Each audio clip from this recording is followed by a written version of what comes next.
우리들의 이야기, 민들레 이야기는 흩어진 한인 디아스포라들의 삶을 통해 실천되는 선교적 리더십을 나눠가는 크리스천 리더십 프로그램입니다.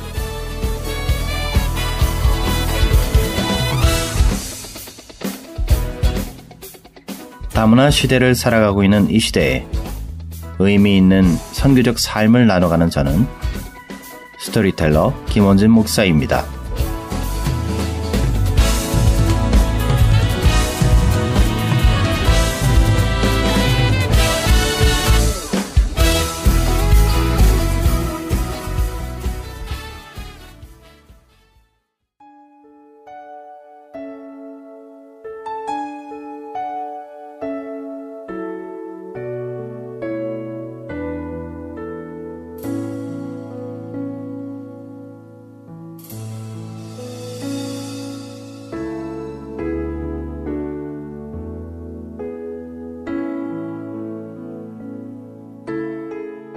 제가 2000년 10월부터 극동방송 방송선교본부에서 총무로 섬기게 되었을 때 일입니다. 당시 캄보디아 사역을 하고 있던 정모 선교사님이 한국에 입국했을 때 방송국 선교 프로그램에 소개를 해준 일이 있었습니다. 그 일이 인연이 되었고 후에 선교사님으로부터 캄보디아에 초청을 받은 적이 있었습니다. 그래서 2002년 6월에 아내와 함께 두 아이들을 데리고 캄보디아를 방문하게 되었습니다. 당시에는 직항이 없었던 터라 밤늦게 방콕에 도착하여 버스로 캄보디아 국경으로 이동하였고 거기서 하루를 묵고 국경을 넘어야만 했습니다. 당시 국경을 걸어서 넘는 일은 저희에게 아주 생소한 일이었습니다. 태국의 이미그레이션을 거쳐 캄보디아 이미그레이션으로 이동할 때 일입니다. 많은 현지 아이들이 신발도 신지 못하고 우리를 따라오며 구걸을 했습니다. 당시 6월은 이미 우기가 시작된 터라 길에는 흙탕물이 가득하였고 그 아이들은 그곳에도 아랑곳하지 않고 저희를 따라다녔습니다. 눈물이 앞을 가렸습니다. 국경을 통과하고 선교사님이 준비한 버스를 타고 이동을 하는 내내 어디를 보아도 황량하기만 했습니다. 길가에 늘어서 있는 나무들은 흙먼지로 붉은 빛을 띠고 있었고 가는 곳마다 길은 파괴되어 버스가 조그만 도랑을 건너려고 해도 현지 주민의 도움을 받지 않으면 힘들 지경이었습니다. 그 길을 버스로 달리면서 저희 입술엔 자연스럽게 찬양이 흘러나왔습니다. 이 땅의 황무함을 보소서. 정말 찬양의 가사와 같이 캄보디아는 황무함 그 자체였습니다. 그날 아침에 많은 눈물을 흘렸습니다. 누가 무엇라고 말한 것도 아니었지만 저는 계속해서 찬양을 했고 울었습니다. 그리고 마음속에서 들려오는 소리가 있었습니다. 내가 있을 곳이 이곳이 아닌가. 캄보디아에서 이동하는 버스 안에서 선교사로서의 부르심을 느꼈습니다. 그리고 그곳에서 가는 곳곳마다 이곳이 내가 있을 곳이다 라는 생각이 계속해서 떠올랐습니다. 목회를 하면서 저에게 가장 큰 꿈이 있었다면 그것은 선교사를 열심히 지원하는 교회와 목회를 하는 것이었습니다. 그러나 하나님의 뜻은 보내는 것이나 지원하는 것이 아니라 제가 가는 것이었습니다.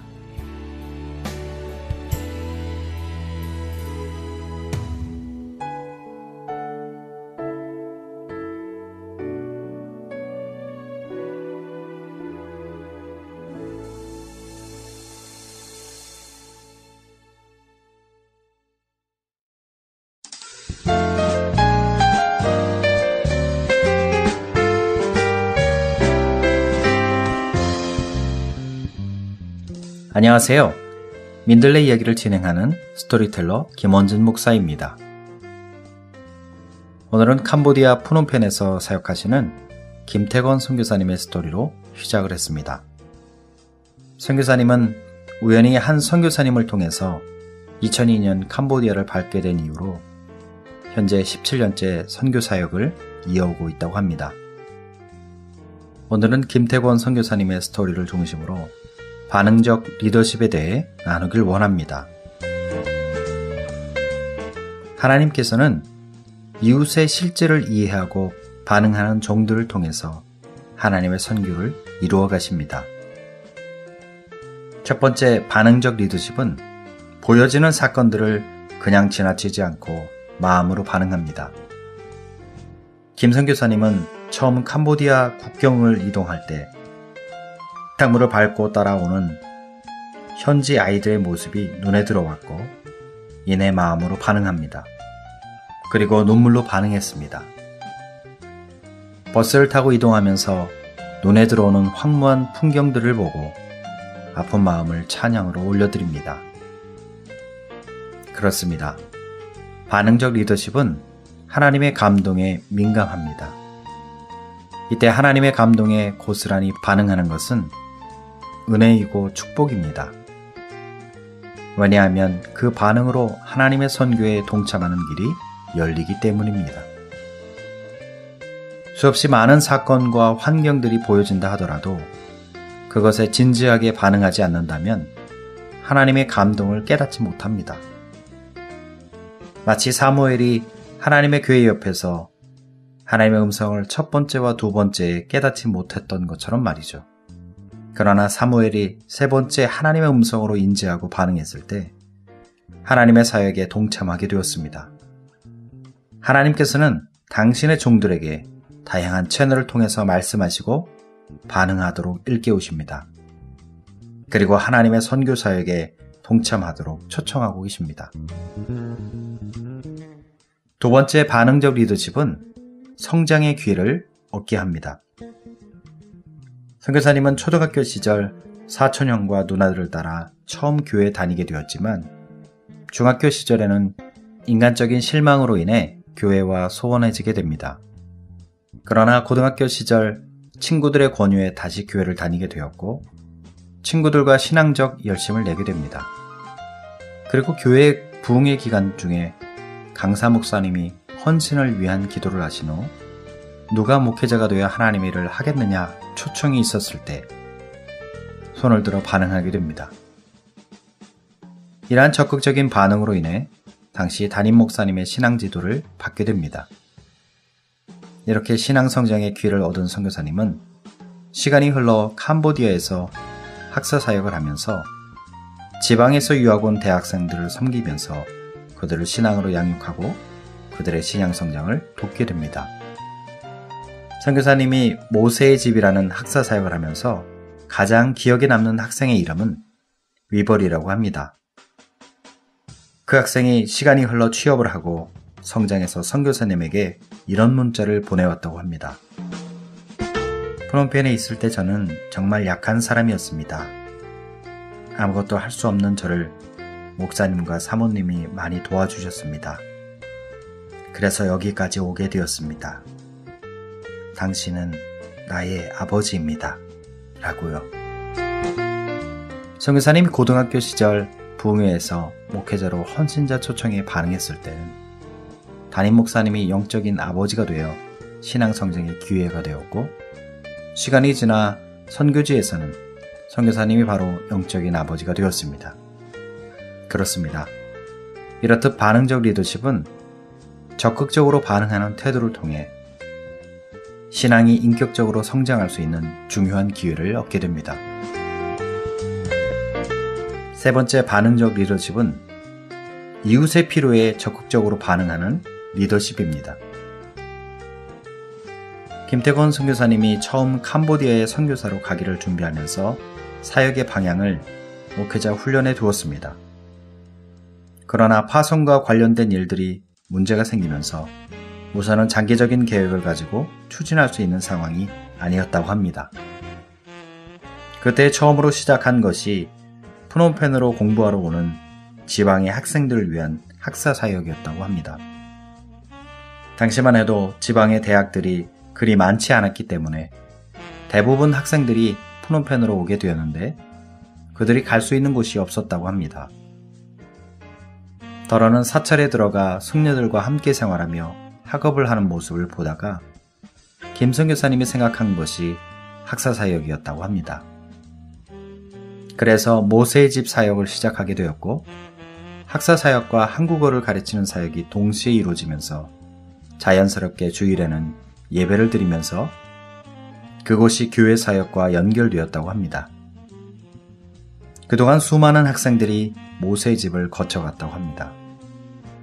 그리고 최근 새롭게 시작한 사역은 현지 신학교 상황이 열악함으로 인해 양질의 신학교육을 받지 못한 현지 목회자들을 위해서 그들이 가장 필요로 하는 주제로 한 세미나를 개최해서 그들을 재교육하는 사역을 시작했다고 합니다.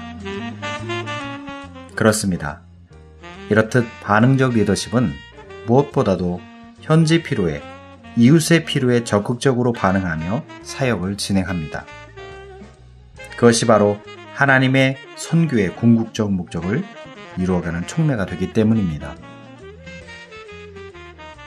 현재 김태건 선교사님은 모세 집이라는 학사 사역을 중심으로 시작해서 개척된 뚫고 거룩한 교회를 섬기고 있습니다.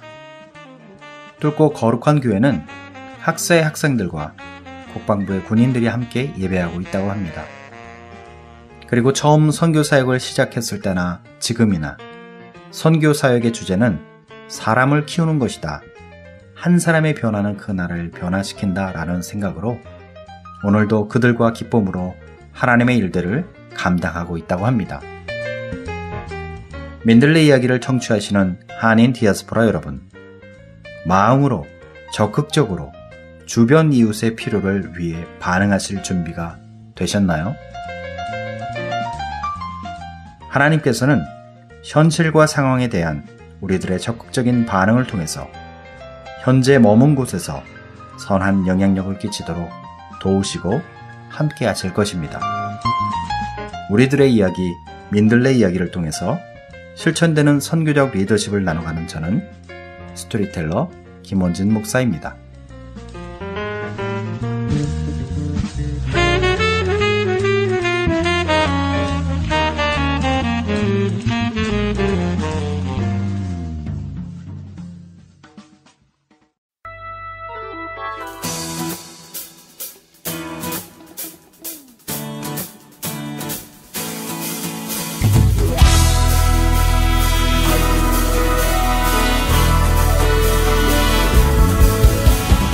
한인 디아스포라가 밟는 모든 땅에 하나님의 나라가 온전히 임하는 그날을 소망하며 그들의 삶과 신앙을 세우고 섬기는 크리스천 리더십을 꿈꾸는 굿모닝 밴쿠버는 GBS 글로벌 방송과 함께합니다.